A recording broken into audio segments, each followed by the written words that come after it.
नमस्कार साथियों, आज के इस वीडियो में हम हल्दी घाटी शीर्षक के दूसरे और तीसरे अध्याय की व्याख्या करेंगे। यहाँ पर इस अध्याय को सबसे पहले आपको अच्छी तरीके से पढ़ना है और फिर इसकी संदर्भ सहित हिंदी व्याख्या करनी है। ये अध्याय हल्दी घाटी नामक शीर्षक से लिया गया है। इसके रचयिता श्याम नारायण पांडे जी हैं। यहाँ पर कुछ इस तरह का दूसरा पैराग्राफ है जिसकी लाइनें कुछ इस तरह से हैं। सबसे पहले इसको भी पहले की तरह लाइनें पढ़ेंगे और फिर इसके बाद इसकी व्याख्या करेंगे। यहाँ पर प्रश्न 2 करके एक पैराग्राफ दिया गया है जिसकी लाइनें कुछ इस तरह से हैं। चढ़ चेतक पर तलवार उठा, रखता था भूतल पानी को, राणा प्रताप सिर काट काट करता था सफल जवानी को, सेना नायक राणा के भी रण देख देख कर चाह भरे, मेवाड़ सिपाही लड़ते थे दूने तुगने उत्साह भरे। यहाँ पर कुछ इस तरह का पैराग्राफ है जिसकी हमें हिंदी व्याख्या करनी है। यहाँ पर इसकी व्याख्या करने के लिए सबसे पहले हमें संदर्भ लिखना होगा, इसके बाद प्रसंग, फिर इसके बाद व्याख्या और काव्यगत सौंदर्य। 4 नंबर का प्रश्न होता है, 4 हेडिंग्स आपको अच्छे से लिखनी होती हैं, जिसके लिए यहाँ पर सबसे पहले हम संदर्भ हेडिंग डालेंगे कुछ इस तरह से और संदर्भ अच्छे से लिखेंगे और फिर इसके बाद प्रसंग लिखेंगे। यहाँ पर कुछ इस तरह से हेडिंग डालने के बाद संदर्भ में यहाँ पर लिखेंगे, प्रस्तुत काव्य पंक्तियां हमारी पाठ्यपुस्तक हिंदी के काव्य खंड में संकलित तथा ओजस्वी वाणी के कवि श्याम नारायण पांडे द्वारा रचित हल्दी घाटी शीर्षक से उद्धृत है। यहाँ पर एक बात हमेशा आपको ध्यान रखनी है कि जब आप लिखोगे कवि श्याम नारायण पांडे द्वारा रचित, यहाँ पर रचित ही लिखना, लिखित मत लिख देना, क्योंकि लिखित लिखा जाता है गद्यांश में और आप इस समय व्याख्या कर रहे हैं पद्यांश की। इसलिए यहाँ पर हम व्याख्या कर रहे हैं पद्यांश की, तो हम यहाँ पर रचयिता या रचित डालेंगे, और जब हम गद्यांश की व्याख्या करते हैं तो वहाँ पर लेखक या लिखित डालते हैं। यहाँ पर कुछ इस तरह से अच्छे से संदर्भ लिखने के बाद अगली हेडिंग डालेंगे प्रसंग। याद रहे आपको संदर्भ बहुत ही अच्छे से लिखना है और प्रसंग भी बहुत ही अच्छे से लिखना है, क्योंकि कॉपी चेक करने वाला संदर्भ और प्रसंग बहुत ही अच्छे से पढ़ता है, क्योंकि प्रसंग में यह बताया जाता है कि आगे व्याख्या में किस चीज़ का वर्णन हुआ है या किस घटना का जिक्र है। इसलिए आपको प्रसंग बहुत ही अच्छे से लिखना है।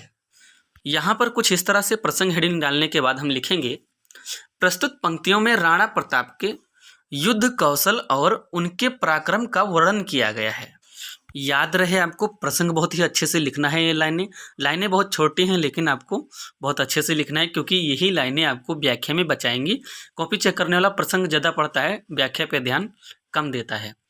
अब यहाँ पर इसको अच्छे से लिखने के बाद अगली हेडिंग होगी हमारी व्याख्या।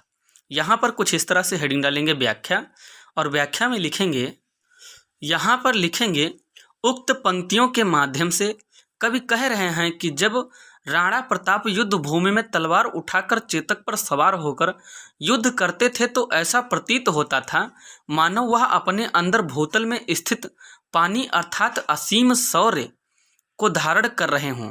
अर्थात युद्ध करते हुए राजा के अंदर असीमित साहस दिखाई पड़ रहा था। वह ऐसा पराक्रमी वीर था जो शत्रु सेना के सिर काट काट कर अपनी जवानी की वास्तविक परिचय देता था, अर्थात अपनी जवानी के कारण सफलता भी प्राप्त कर रहे थे। राणा प्रताप की सेना के कुशल सैनिक राणा प्रताप का रण कौशल देख देख कर और भी उत्साहित होकर युद्ध कर रहे थे। वह राणा प्रताप के पराक्रम को देखकर दोगुने तिगुने उत्साह के साथ युद्ध कर रहे थे। अतः इन्हीं लाइनों के साथ इस अध्याय की व्याख्या समाप्त होती है। इसके बाद अगली हेडिंग डालेंगे काव्यगत सौंदर्य। यहाँ पर कुछ इस तरह से अच्छे से हेडिंग डालेंगे काव्यगत सौंदर्य, और यहाँ पर लिखेंगे, यहाँ पर पॉइंट 1 करके लिखेंगे, कवि ने देश के गौरवपूर्ण इतिहास का वर्णन किया है। पॉइंट 2 में लिखेंगे रस वीर या वीर रस। पॉइंट 3 में छंद मुक्त तुकांत अलंकार पुनर्वृत्ति प्रकाश श्लेष अतिशयोक्ति शैली ओजपूर्ण। यहाँ पर आपको लास्ट की हेडिंग काव्यगत सौंदर्य बहुत ही अच्छे से याद करके डालना है। यहाँ पर आप अलंकार में श्लेष अतिशयोक्ति 2 ही डालेंगे तो हो जाएगा, लेकिन अच्छे से ये 5 पॉइंट आपको लिखने हैं, क्योंकि कॉपी चेक करने वाला प्रसंग, संदर्भ और काव्यगत सौंदर्य बहुत ही अच्छे से चेक करता है, फिर आपको 4 के 4 नंबर देता है। अतः उम्मीद करता हूँ इसी के साथ साथ आपको ये भी व्याख्या समझ में आई होगी। एक महत्वपूर्ण जानकारी आपको देते चले कि जब आपका क्वेश्चन पेपर आता है तो वहाँ पर एक ही अध्याय की व्याख्या पूछी जाती है। हालांकि जब आपको चाहे गद्य हो या पद्य हो, दोनों से एक एक अध्याय की व्याख्या करनी होती है, जिसके आपको 4-4 नंबर मिलते हैं। लेकिन वहाँ पर 2 पैराग्राफ आते हैं। अगर आपको एक नहीं मालूम होता है तो दूसरे का करना होता है, एक चांस होता है या लगा के या आर लगा के। तो आप ये समझ सकते हैं कि आपको वहाँ पर एक ही अध्याय की व्याख्या करनी है, लेकिन आपको तैयारी अच्छे से करके जाना है। यहाँ पर इसके बाद आता है तीसरा अध्याय। प्रश्न 3 करके कुछ इस तरह का ये अध्याय है, जिसको हमें पहले अच्छे से पढ़ना है और फिर इसके बाद इसकी व्याख्या करना है।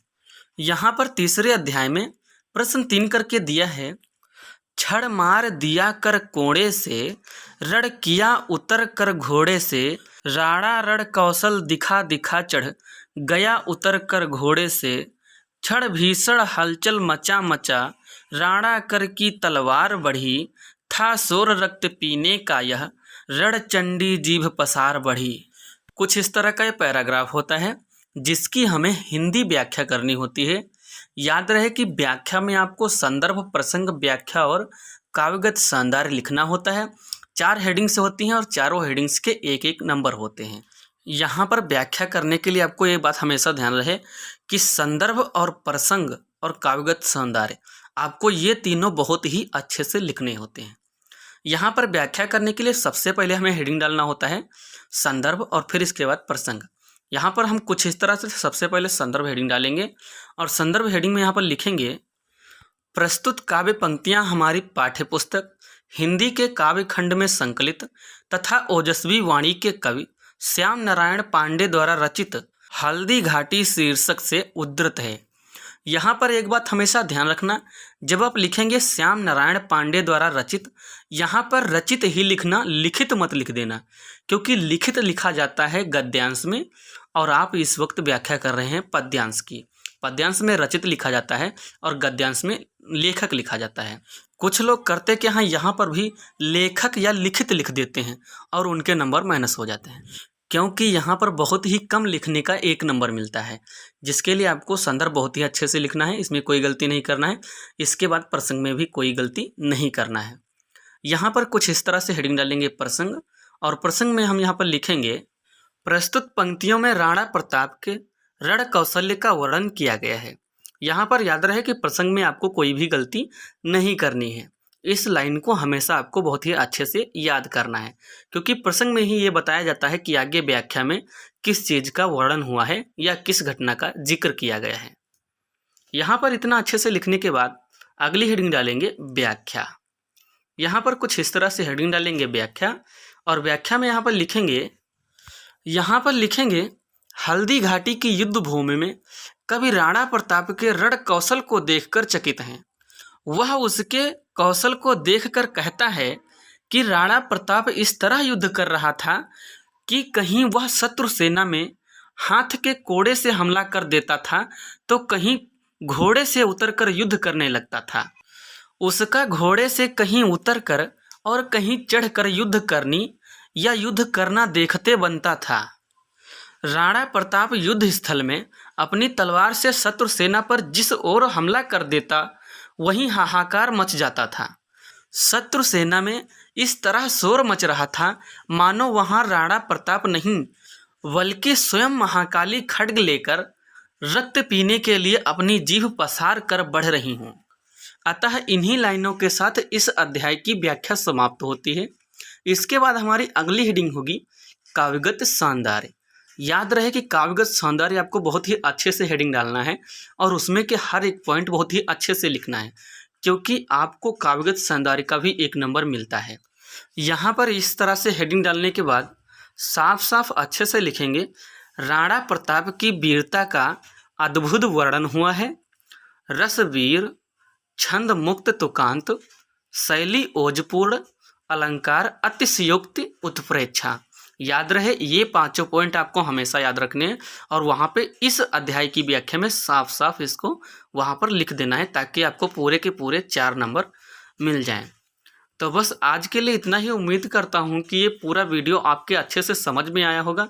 अगर आप इसको लिखना नहीं चाहते तो 3 से 4 बार सुन लीजिए, आपको अच्छे से याद हो जाएगा। बस आज के लिए इतना ही, मिलते हैं अगले वीडियो में। तब तक के लिए बाय बाय। सब्सक्राइब, लाइक और शेयर।